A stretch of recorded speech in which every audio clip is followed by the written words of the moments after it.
家好，今天想跟大家分享一段很現實的話。如果你提前知道這一生是這般模樣，你還會來嗎？說實話，別撒謊。這個問題我問過自己很多次。浮生未得一時閒，風雨相隨，年復年。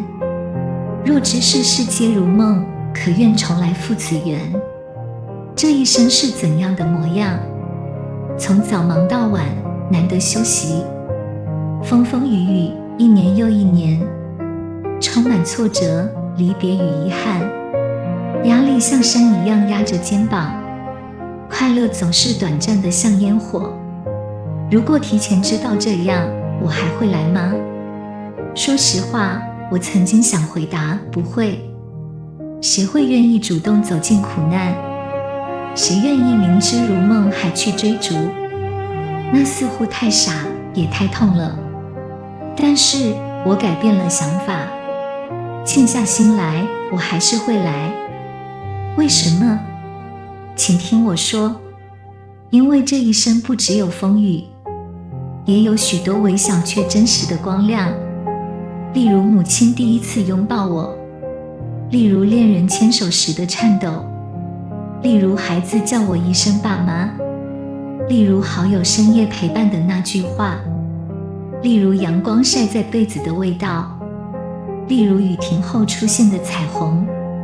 這些美好讓苦難有了意義。世事如夢，但感動是真的；緣分無常，但相遇是真的。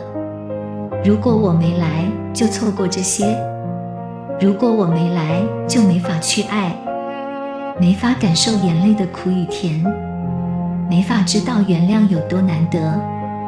所以我的答案是，我願意重來赴此緣，即使要再次忍受風雨，即使要再次奔波勞碌，即使知道結局仍有遺憾，即使提前看見所有傷痕，我還是選擇走進這場夢。因為這一生是我的獨特劇本，沒有人能代替我哭，代替我笑。浮生難得閒，那就珍惜喜悅；風雨年復年，那就學會在雨中跳舞。世事皆如夢，那就盡情做個美夢。